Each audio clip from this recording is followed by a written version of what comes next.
Hi everybody, it's Carrie the Hyper Quilter. I'm here to go through the spinning star block from the new Breakout quilt pattern. Hopefully you've downloaded yours already.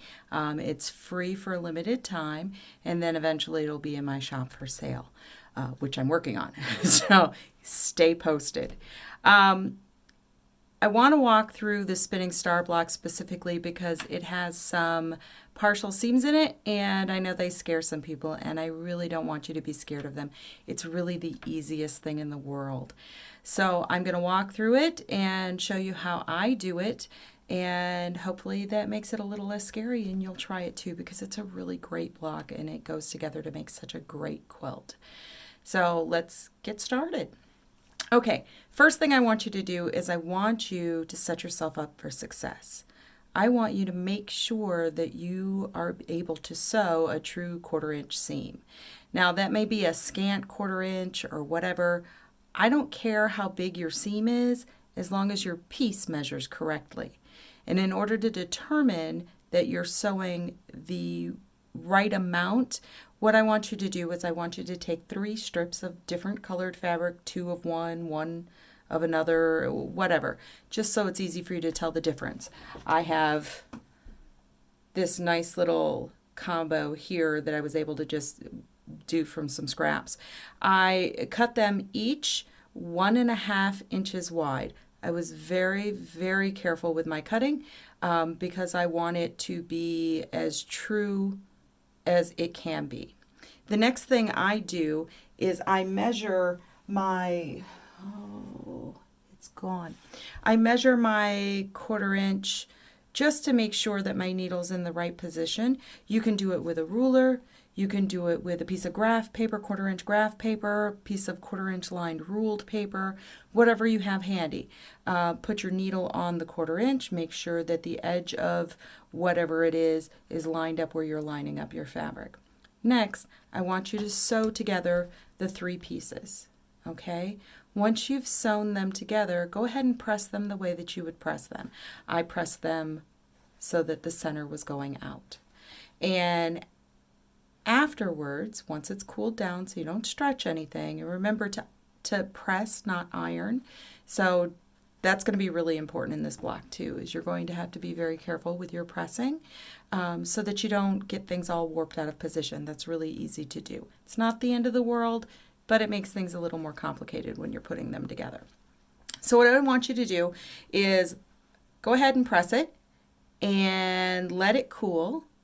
And then after it's cooled, I want you to take your ruler and then I want you to measure how much your center strip is. Now remember, you cut your strips at 1.5 inches.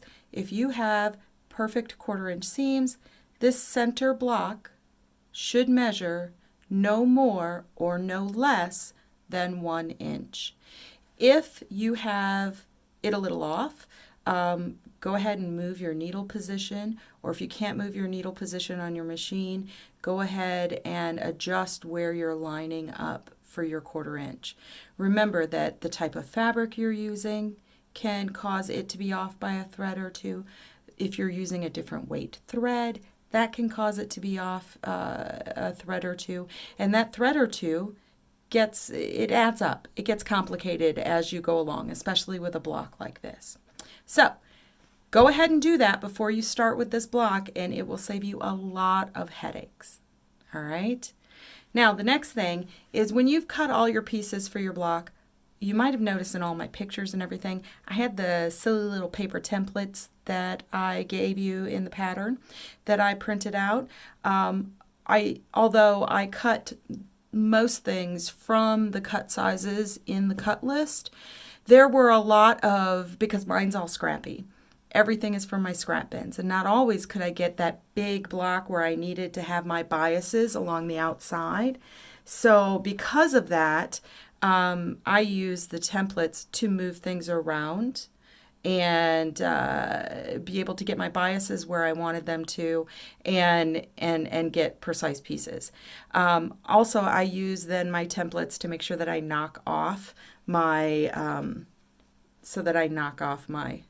my corners, my little dog ears, because they're going to get in the way. You can work with them if you're comfortable with that. That's fine. You don't have to knock them off. I prefer to knock them off. So it's just one less thing for me to do later. It's easier for me to line things up as I go. All right. So once you've got everything all cut out, the first thing I want you to do is I want you to go ahead and make your half square triangle units for the corners. Just make them and then put them in a pile and forget about them.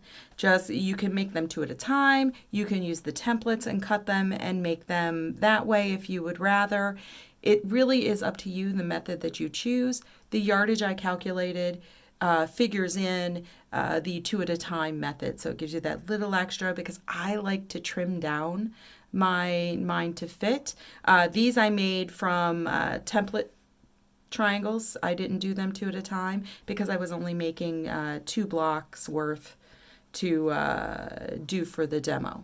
So go ahead and make these. Toss them to the side. You don't need them right this second. We're going to work on the most important thing. We're going to start the foundation in the center. So you have, I assume, your octagon all cut out. And you'll notice that your octagon is not the same length on each side. So you want to be sure that you pay very close attention to that orientation. But go ahead and get them all cut out. And on the back, I don't know if you can see that. Yeah, I think you can. I have drawn just the seam allowance line where the stitching is going to be so that I have that one point right there. And I know that that's where my stitching is going to start or stop depending on which direction I'm sewing from. Okay?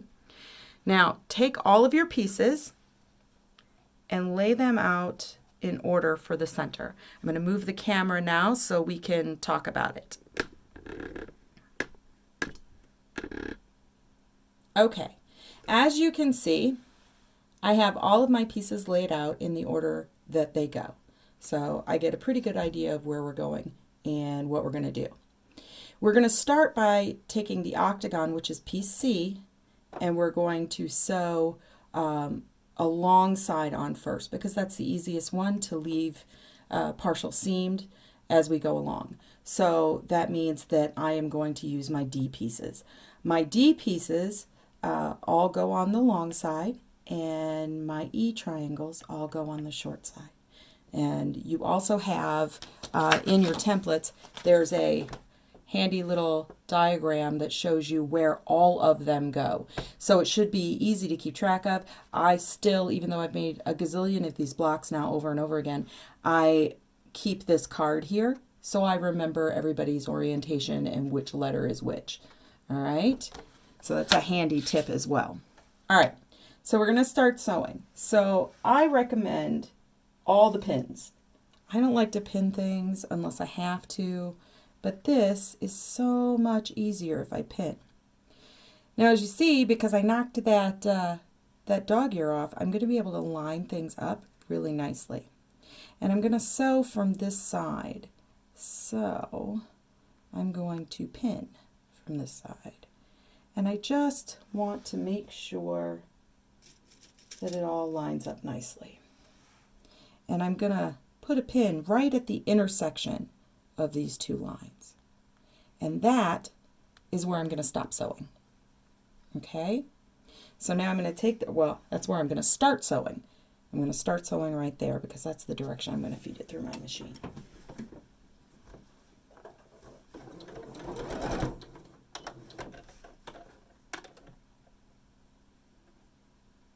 All right, I'm going to put my needle down right in that intersection and then just zip on down the line.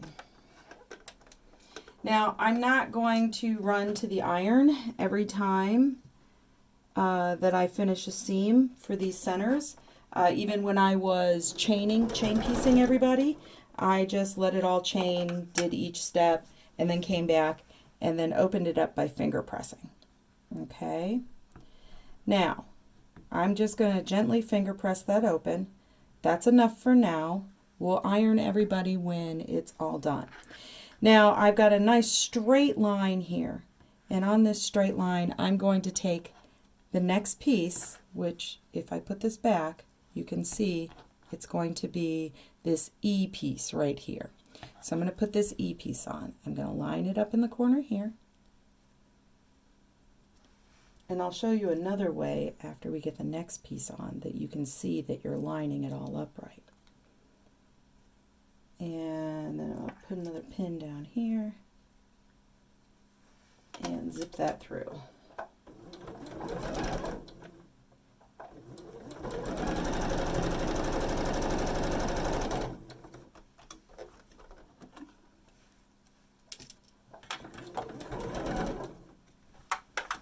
All right.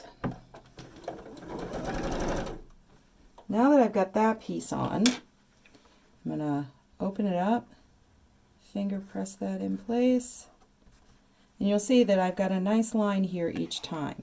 Another way to make sure that you're lined up correctly, just in case your dog ears might feel a little wonky when you're putting it on, is when you are getting your piece on, you're going to line up, your point is going to fall right in that seam from the ones before. And you can't really see it until you get this piece on.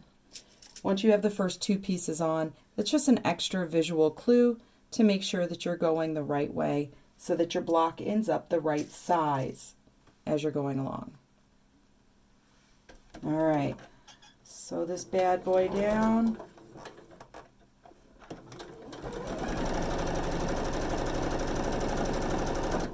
And yes, I pin each and every one of these just because I want to make sure that everybody's going straight and going the right way. Even when I'm chaining them, I'll just pin them all and then I'll run them through the machine and then rinse and repeat ad nauseum. All right. But it's such a simple technique for such a high impact block. I really had a fun time making these. And I loved being able to use all my scraps. Now you'll see I trimmed that one a little wonky. And because I trimmed that one a little wonky, I'm really relying on this visual clue here.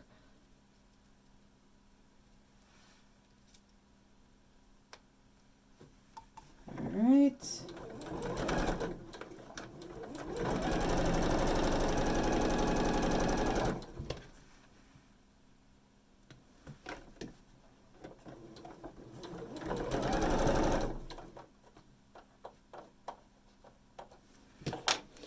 And then give that a little quick open with your fingers. Rinse and repeat. Oh, we're halfway there. And then I get to show you what all the big fuss is about with this partial seam that everybody wants to panic about. It's super simple. And you get to do such cool things when you're not afraid to do a new technique.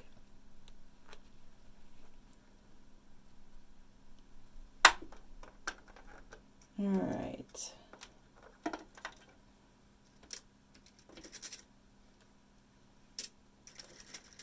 Let's work on a pin that is not bent to the end of the world.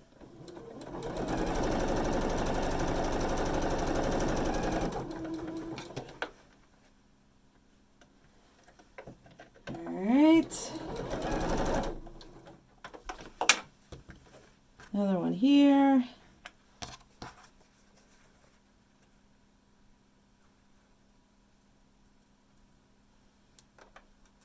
And trust me, these are like potato chips. You really can't just make one of them.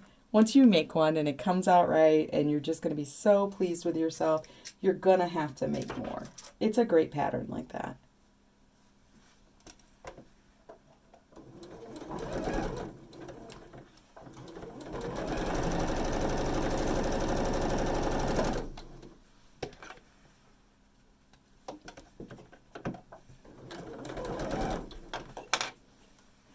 One more full seam.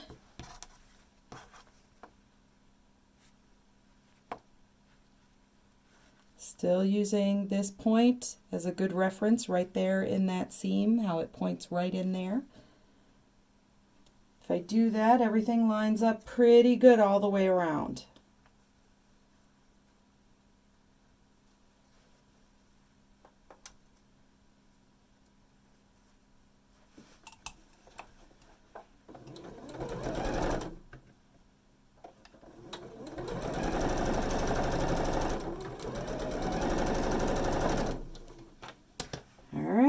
going to put our last one on now. That means we have not one, but actually 2 more seams to sew, and then this part of the block is done. Okay, so now we're going to come in with our last piece, and we're going to fold this guy out of the way because we don't want him to get stuck in there. We don't need to mark anything extra because we know we need to stop where that one stops. So I'm going to line up here. I'm going to make sure it lines up there. I'm going to adjust as needed. All right. Put in a couple of pins.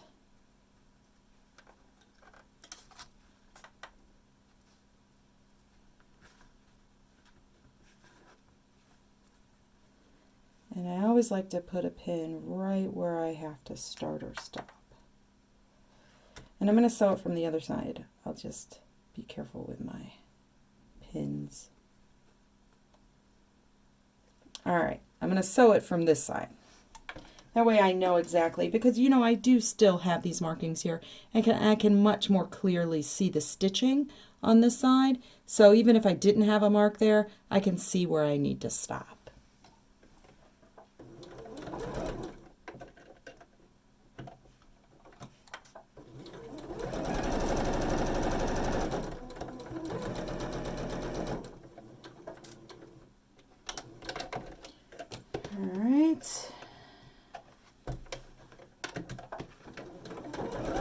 One more seam.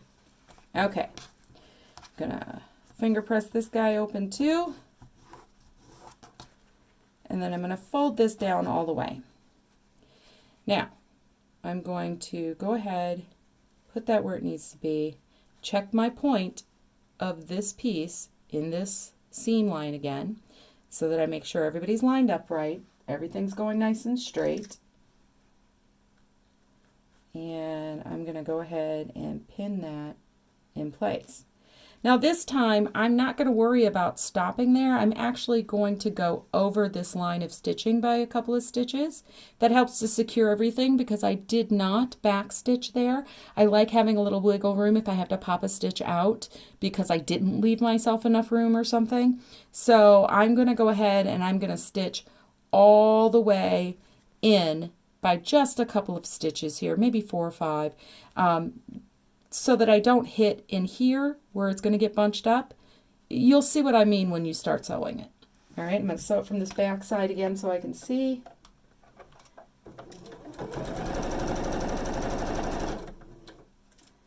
All right, and then just a couple over there.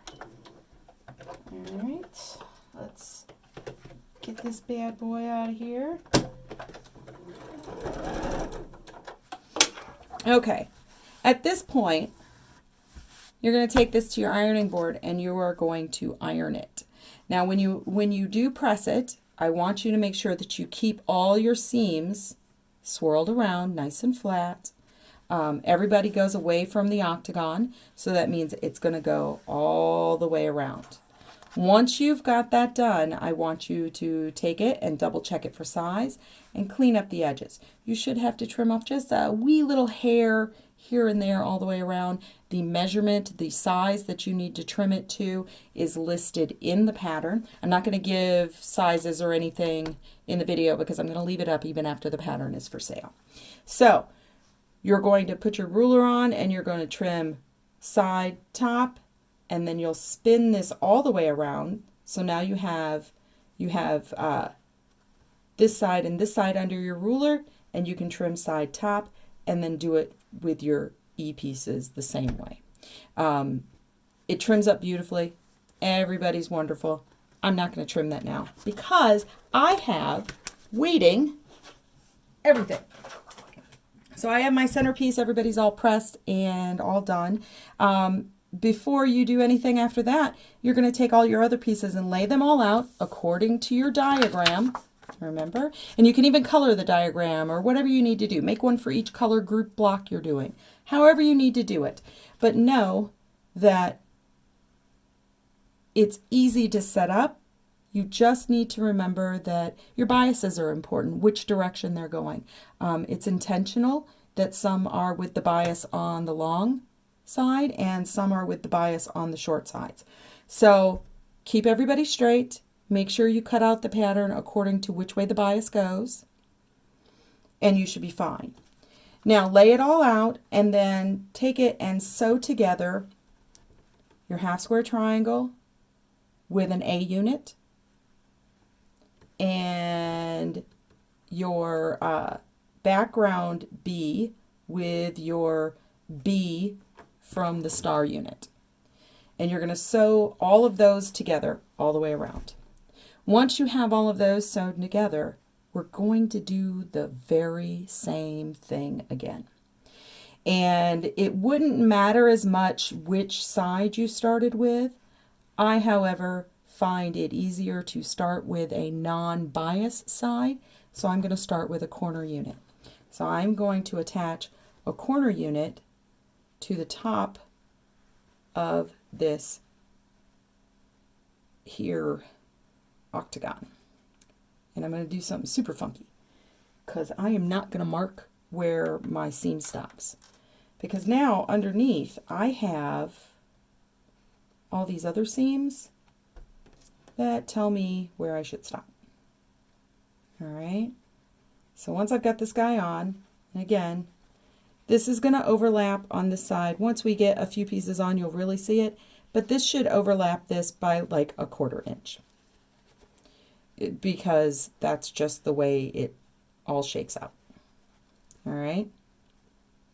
So once you do one, it'll make more sense. So I'm going to sew this on, and because it's another partial seam, the first one's always going to be a partial seam, I'm going to stop it. I'm going to flip that seam over so I can stop it right when I get to this seam. If I stop it right when I get to this seam, I've given myself a 1/4 inch for the next one. All right.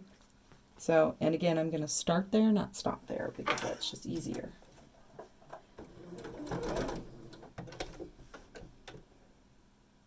So right where that seam intersects, I'm going to go ahead and sew this bad boy together.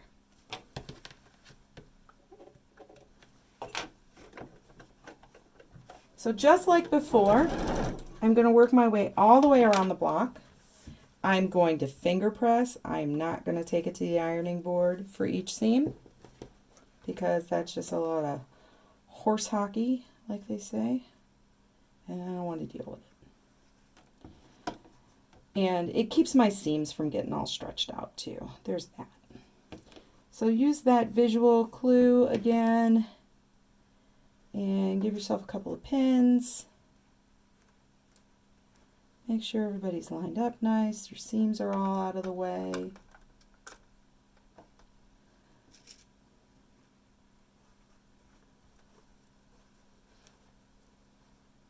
I usually pin a bunch of them ahead of time and go all the way through a whole stack of them. You're going to need more pins because you get nice long seams to sew. You're going to sew all the way across this time.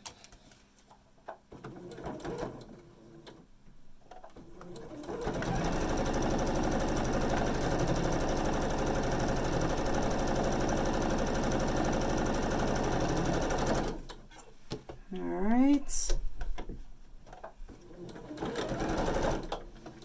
And again, finger press open. Grab your next piece.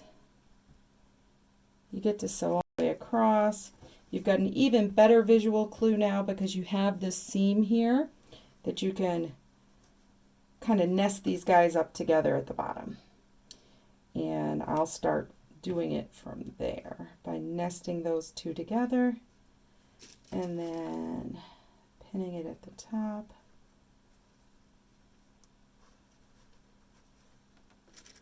And all the way around.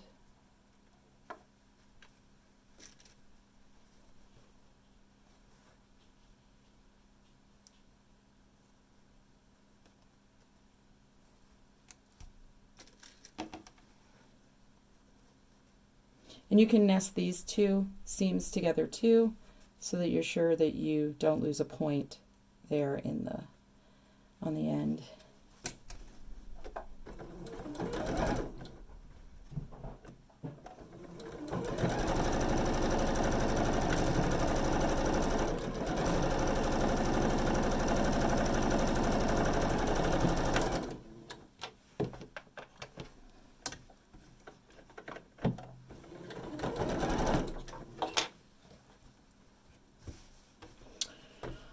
I certainly don't like how that came out. So I am going to take that off because I don't like it. And seriously, it's not that big of a deal to pop some stitches out real quick.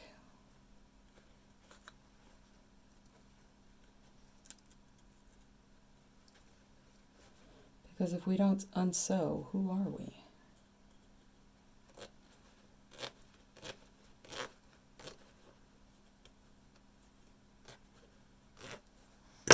All right, let's reposition that bad boy.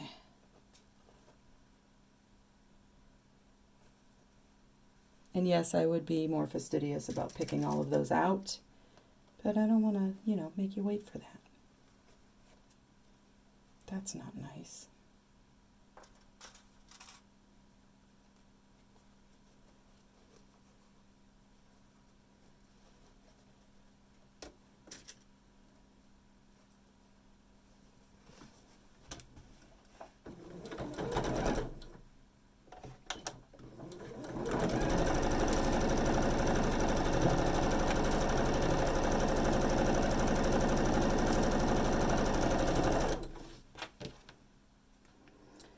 We all make mistakes. That's why they invented seam rippers. It's all about whether or not you want to fix it. There, that's much better. I'm much happier with that. Okay, so I'm going to keep on going. This will be the halfway point. We like halfway points.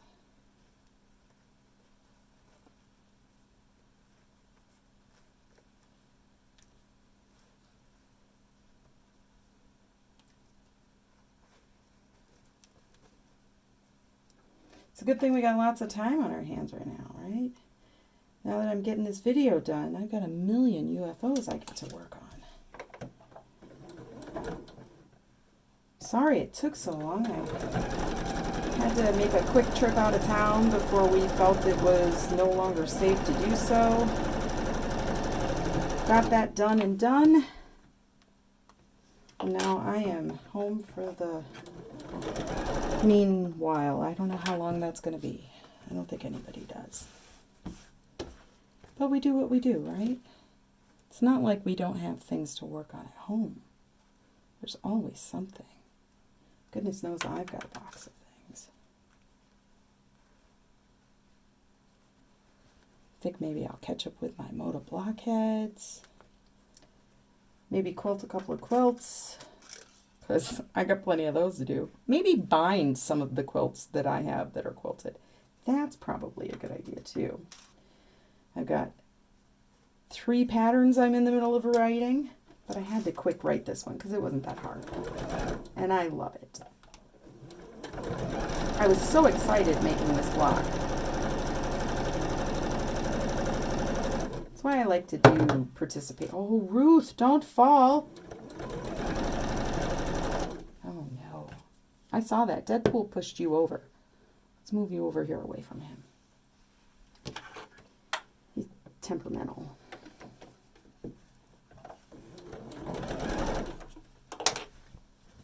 All right. Almost there. Just a couple more pieces.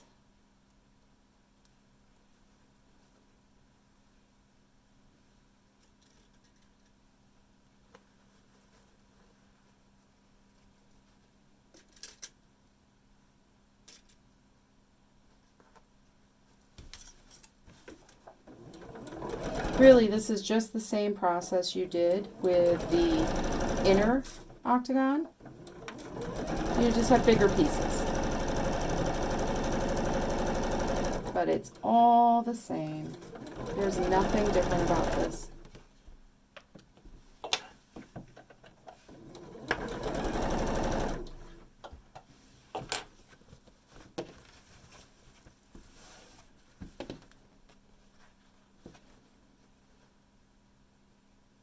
Makes me a little crazy not to go to the ironing board and press each piece. But it really does make a difference with this block. Because of all the bias edges and everything, it makes a difference not to press it until you've got it all put together. you have less likely a chance to get anybody all stretched out of shape. And that's really no fun for anybody. All right. Be sure to keep that piece now that you've come back around. Make sure that it doesn't get caught under your piece that you're sewing. I've done that. It's kind of disappointing. You pull a chain of 24 of them off and have to unstitch half of them because you did that. Ask me how I know. All right, last piece. Just like before, we're going to tuck this guy out of the way. We're going to expose the spot where we want everybody to stop stitching. We're going to line this guy up along here. Pin her in.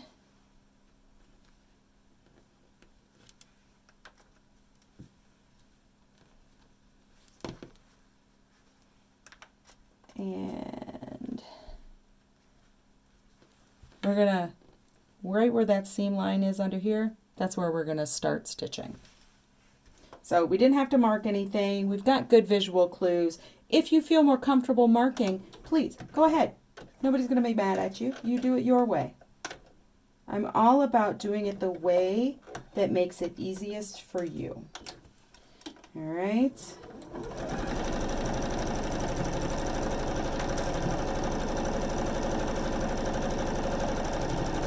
There you go. One more seam to sew. Now we've just got to close up the whole block, and then we are done. So I'm going to push that out of the way again. Remember, just like before, we're making sure all the seams go away from the octagon we're sewing. So now I'm going to take this guy, I'm going to fold him down here. I'm going to match up these two triangles, make sure that they're nested all nice so we get nice points. And then just pin it along. And then you're going to do just like before. You're going to start sewing on one side, and I want you, whether you start sewing from here or from here, I want to make sure that you go over these stitches by just 1 or 2, 4 stitches, just to secure all of these pieces in place, because then that's going to go over all of this. Everybody's going to be locked in, and you don't have to worry about anything coming out unexpectedly. So I'm going to start just behind where my spot is, and then stitch along, stitch along. Now I know that when you're doing your block, you're going to be much more careful about lining everything up than I was, because I'm just trying to make sure that we get through this in an amount of time that doesn't make you all run away screaming. But that's it. And then you're going to take it to the ironing board. You're going to give her a good press, and you are done with one of the 24 or 25 you need to do. I forget off the top of my head. Anyway, trim it up to size, and then start on the border blocks, the inside alternate blocks, that lovely X that makes a frame around everybody, and get going. Be sure to post pictures of your progress, hashtag Hyper Quilter, hashtag Breakout Quilt, and let me know what you're doing, and if you have any questions, I'd be happy to answer. Thanks so much for watching. You guys have a great day. Bye.